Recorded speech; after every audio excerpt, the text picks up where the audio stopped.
Nick Foley, a boy in his dream. Come on, dude. We had the same dream. Come on, dude. So why does he look like he does? And why do I look like this? Do you think that's unfair to want me to wish him a lifetime of misery? I don't think that's unfair at all. I think it's a perfectly logical thing to ask. Seth Rollins dropping the crutches this past weekend, just perfect TV. Mm-hmm. I don't know if you could give an Emmy for that, but just thought it was super well done. It was. And, when you talk of blurring the lines and drama and all the stuff people love, I think, you got to look at the Montreal Screwjob, because that's the first time the lines were blurred and you got to spit on Vince McMahon's face. But it depends on who you ask, right? It's one thing to blur the lines is to take reality and make it a story. To break them, to just to do reality. That felt like more they were just doing the thing. It wasn't like, oh, this weird thing is happening, let's turn it into a story. It was like, no, let's just do that thing. So I don't know if you could nominate, I don't know if Bret Hart would even accept a trophy for a performance when he wasn't performing, he was just existing. I actually have another Shawn Michaels moment from around that time, a promo when he lost his smile. That's not a good promo. That's got the people in the crowd were crying. Come on. You mean the promo that led to the Tell Me a Lie video? AJ, are you telling me that you're going to try to convince me that I Lost My Smile gets an Emmy Award? The promo where people were going, what the hell is he talking about? He sacrificed the WWE Championship because he lost his smile? If it were to come true, I would not just sit, maybe it was early 97. I would not just sit there and say, I'm willing to sacrifice my dream. February 13th, 1997. Yeah. Where we started 97 versus where we ended 97 Wild. Is insane. 97's got to be studied like 2002's got to be studied. Yeah. It's insane. But, I mean, what was your dream when you were a boy, AJ? To be on the Yankees.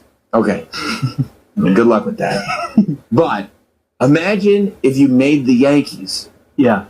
And then you got to the playoffs. Uh-huh. And then you got to the World Series. Yeah. And then you were like, you know what? I lost my smile.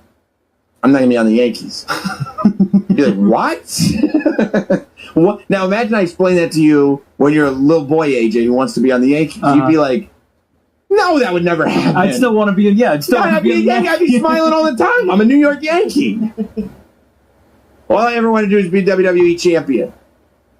I can't find this dang smile. No, absolutely not. Todd in Connecticut. What's up, Todd? What's up, Sam? Hey, man. I can't believe no one's brought this up. Lifetime Achievement Award to Mark Calloway, The Undertaker. His whole career, kayfabe. It's unbelievable what he was able to do. I think that's that character. Yeah, I think that's a good call because I can't necessarily picture one singular moment that I would give The Undertaker the Emmy for, but I would absolutely advocate strongly for giving him the Emmy for a Lifetime Achievement. I think Lifetime Achievement Award is 100% right for The Undertaker. Let's go to Donnie in Ohio. What's up, Donnie? Hey, what's up, Sam? First time calling your show. I've been listening to this for a while, and ever since you went 24/7, this has become a favorite show. So thanks for being on it. Let's go. So I got a couple. First off, real quick, I'll make it real quick. Most recently, Becky Lynch's promo on Nikki Bella was fantastic. Yeah, I think we're going to talk about that today. Because it's been on my list to talk about since Monday, and the deal with ESPN, everything comes up, but I want to crack that one open because it was amazing. Shawn Michaels, I'm Sorry I Love You, Mike. Yeah, I think I'm going to nominate that. All right, let's go to Jason in Virginia. What's up, Jason? Hey, Sam, big fan, first time caller. I got to go with the Twin Hebner referee screwing over Hulk Hogan. Yeah. I would agree with that. I mean, that's an angle that was so good. People still talk about it to this day. And they talk about it as like it's just one of people's favorite angles. First of all, because it was unthinkable for Hogan to lose the title. Second of all, it was unthinkable for Hogan to lose the title on Saturday night's main event before WrestleMania.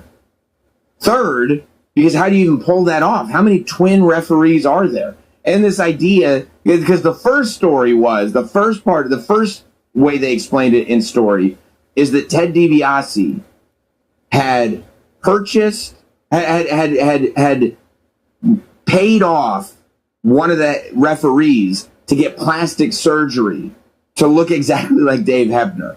And then they changed the story at some point in history to say Ted DiBiase found a set of twins and paid off Earl to come in. And that's the other thing. Earl Hebner would be the one that would go on to be the famous referee, but he was the one that actually got paid off by Ted DiBiase, who then bought the championship from Andre the Giant. It just, if you're trying to figure out how to vacate that title and get it into that tournament at WrestleMania 4, it's as creative a way as I've ever heard. Yeah, one of the greatest angles of all time for sure, and absolutely worth consideration for the Academy. I would say that's a good call.